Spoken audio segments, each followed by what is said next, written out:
বাংলাদেশের মেগাস্টার শাকিব খানের সঙ্গে আলোচনায় জেরিন খান।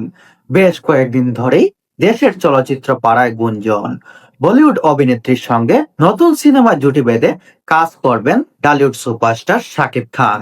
যৌথ প্রযোজনা সিনেমাটি নির্মাণ করেন পরিচালক অনন্য মামুন। এরপর থেকে শাকিব খানের বিপরীতে বেশ কয়েকজন নায়িকার নাম শোনা গেছে, যারা সকলেই কাজ করেছে হিন্দি সিনেমায়। এরই মধ্যে ছিলেন বলিউডের প্রাচীন অভিনেত্রী নেহা শর্মা, জেরিন খান ও শেহনাজ গিলের মতো তারকারাও। শুরুর দিকে নেহা শর্মা ও শেহনাজ গিলের নিয়ে বেশি আলোচনা হলেও সিনেমার জন্য এখন জেরিন খানের নামই বেশি শোনা যাচ্ছে। বলিউডের ভাইজান সালমান খানের বিপরীতে অভিনয় করেছেন এ নায়িকার সঙ্গে ইতিমধ্যেই নাকি কথাবার্তা সম্পূর্ণ হয়েছে বাংলাদেশ প্রযোজকদের।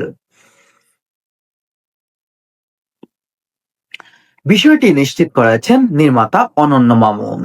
এটি সংবাদ মাধ্যমে তিনি জানিয়েছেন, শাকিব খানের বিপরীতে আমরা জেরিন খানকে পছন্দ করেছি।